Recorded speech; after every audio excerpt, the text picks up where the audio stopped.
Bantou Congo, la population africaine de partout dans le monde, nous avons tous été témoins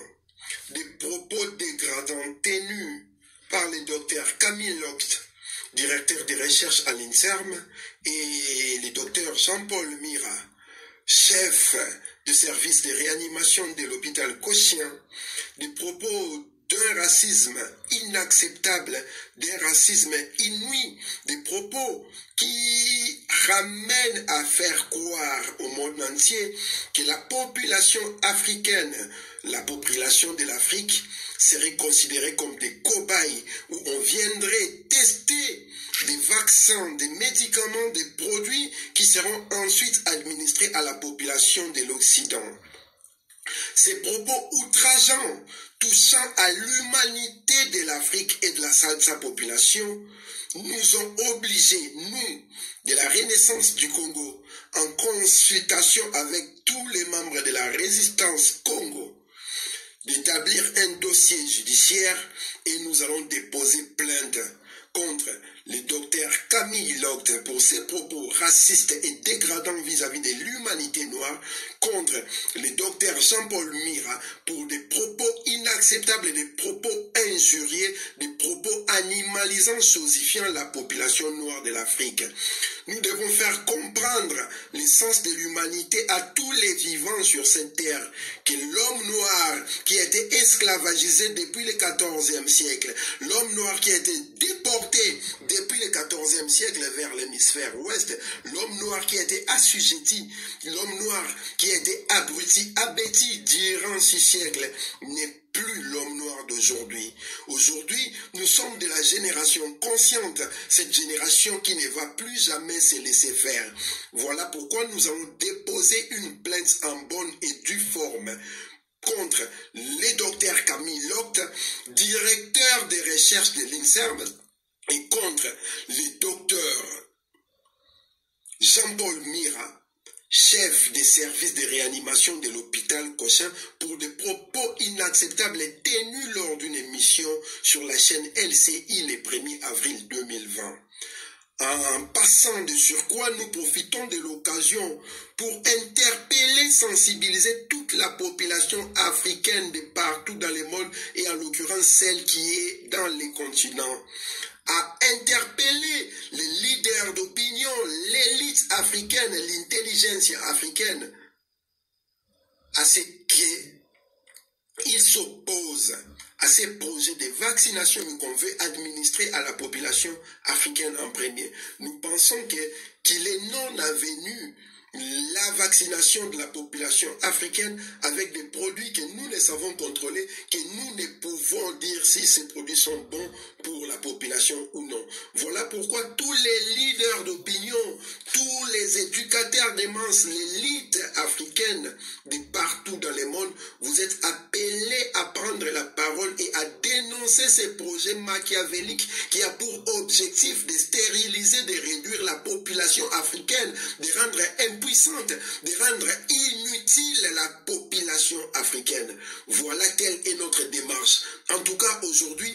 en collaboration, encore après avoir consulté les membres de notre association La Renaissance du Congo et les membres d'autres associations de la Résistance Congo, et surtout après avoir eu une longue discussion avec notre avocat, Maître Tamba, nous avons décidé de déposer plainte contre le docteur Camille Locht, directeur des recherches de l'INSERM, et contre le docteur Jean-Paul Mira, chef des services réanimation de l'hôpital Cochin, pour des propos racistes, des propos inacceptables et des propos déshumanisants qu'ils ont pu tenir ce 1er avril lors d'une émission à la chaîne LCI. Nous supposons que ces propos-là ont un projet qui est caché derrière, qui est en train de se réaliser et qui devrait normalement avoir lieu. Voilà pourquoi nous interpellons aussi les politiques congolais, les hommes de science de l'Afrique, les hommes politiques africains, de rejeter toute forme de projet de vaccination dirigé vers l'Afrique. Métatron, Ingeta.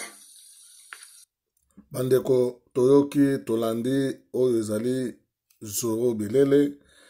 résistant, patriote. babundeli ya mboka, moko ya babundeli ya mboka, yeyo auti koloba, pe kotelema, eloko ngai personnellement, nabandaki kolela, pe kosenga, ezalaki ke, il faut to fungo la porte, judiciaire, donc tokotaka na kati tozalaka na ba complexe ya infériorité te to mipesaka limite te. Donc eloko oyo ndeko na ngai Zoro Mabiala Zoro Bilele les résistants asali opposant congolais oyo basali pona kofunda oyo ezali Mese Camille oyo ezali Mese Jean-Paul Lamira soki na lobby kombo na bien.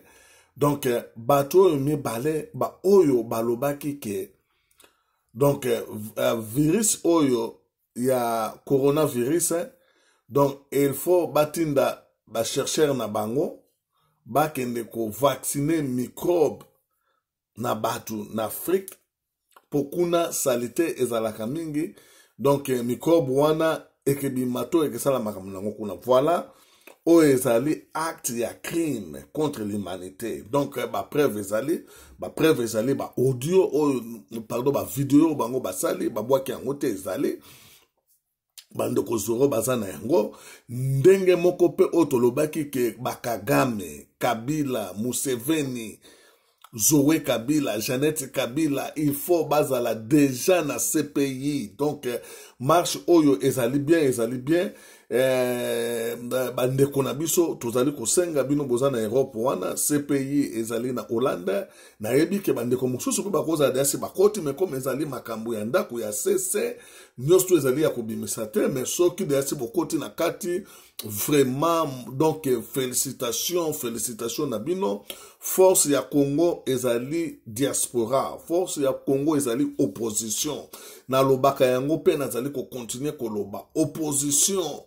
Donc opposant azalaka na mboka na yete oya kubenga komboke nazali opposant azali mutalokuta parce que ba vérité oyo kobimisa l'état ya mboka wana akolinga yo te akoboma yo akokanga yo pona tamulai yango opposant tout abimaka kenaka na mboka bapaya se réfugié kuna nde siko akozala protéger na mboka wana po aloba. Voilà un bon opposant neti ndeko na ngai Zoro Bilele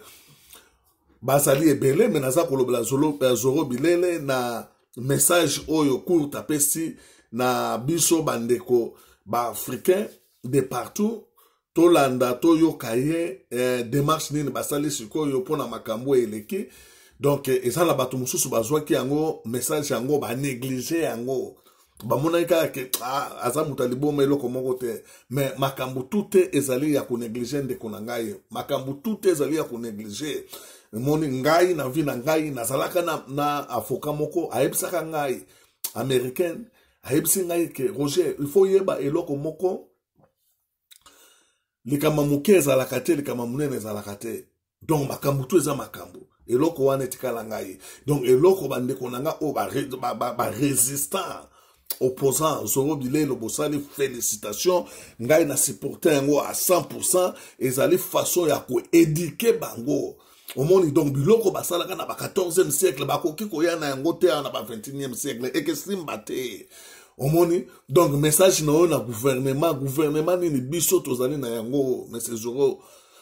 toza na gouvernement te mboka wana ezali occupé na bapaya Chilombo azali na kombo na biso me makila na ye ezali ya ba Rwandais na kati oyo ezali kotambusa ye ba kotisi biso déjà ba chercheur na kati ya mboka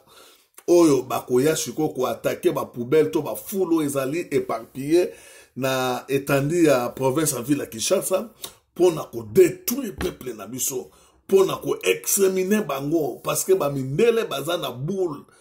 ya ko bimisa deuxième virus parce que virus oyo epesi nango impact te malgré ça na ba commentaire ebele ya bango mais impact vraiment eza na impact te. Voilà donc bango balingi siko ke virus oyo kezala ke batu balengi batu babangi batu bazala soma mokili place bango bakozala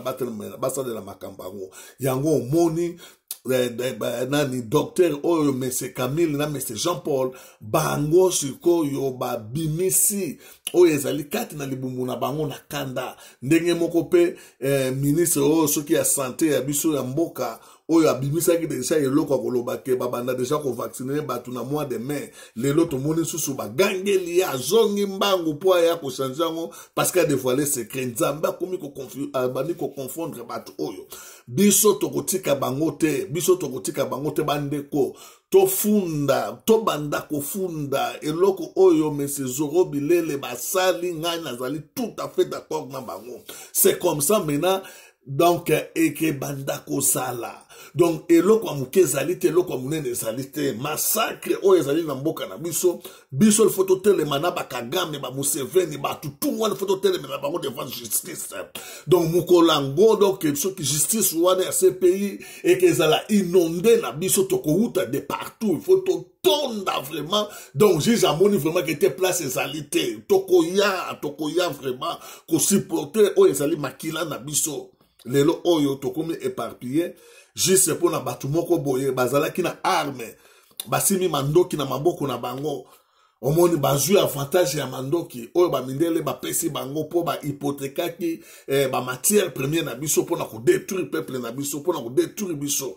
yango wana soki tozalaki na mandoki neti bango bazalaki nango tolinga tosala face odoki offensive makasi pe tobengani bango rapidement tokoti na mboka na bango to détruire o bango basali kuna na mboka na bango po ezali mbongo na biso ba congolais bande kuna ngai problème ezali sérieux que ça soit ata ba compagnie oyo ezali kosomba ba cobalt ezali kosomba ba coltan ezali kosomba banane ba compagnie wana pe na fiti photo funda bango comment fait-il que babiloko wana bazo somba ezali ya makila ba mbongo wana ezali ya makila bango baza kosomba kosala babiloko wana voilà ezali ba point stratégique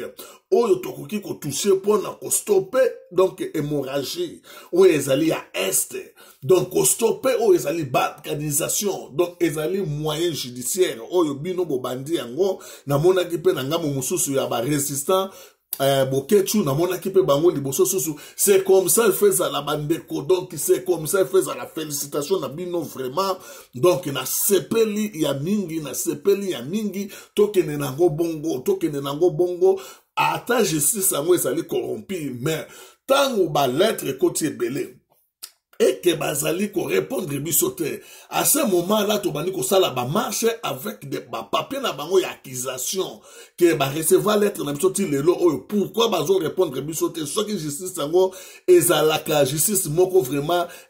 ego mais justice oyo bisoto moni yango e komi corrompu raison laquelle bisoto za na balabala voilà ba marche oyo bisoto zali ko luka siko ko telema to bana ko telema siko ba marche contre ba justice pas na ba ambassade ya batu ya ba Rwanda ke ba Uganda toza onango suna tina te tokozala na tina ba marche na ba justice donc il faut to koma ebele donc plainte ya Kabila na Kagame vraiment nazali ko senga na bino ba résistant bosala yango bakobenga bango selon la loi tango bafundi yo atoza nani il faut oya ko se présenter devant la justice oya ko se présenter devant la justice bakoya to bakudeleke batu na bango donc ezala ba plainte mususu bazondi ma vraiment te que o deleke mutu yo moko foya que ça soit agenda na yo il faut se présenter yango wana biso bakongoli photo ça la face ba Rwanda bafundi biso déjà na Hollande bafundaki biso déjà na Australie bafundi biso déjà na Norvège omoni ba Rwanda tozo ba gouvernement te mais peuple rwandais na bango ba oyo bazali mo muke libanda bango bazo funda biso c'est normal biso to ko funda bango te le voilà Kagame aza makasi te bato babandaki ko simba yesi balongwa misala kala donc ndenga azali wana azali na eloko moko te oyo ya kokiko ya kobengisa biso alors ndeko na ngai vraiment nazali d'accord na message oyo ya Zoro Bilele na eloko oyo ye alobi plainte o bango basali to banda pe ko éduquer bango éducation ezingolo bakaya te ke bango il faut ba ya ka kopesa biso ba conseil ba ya ko éduquer biso il faut to éduquer bango ke ezali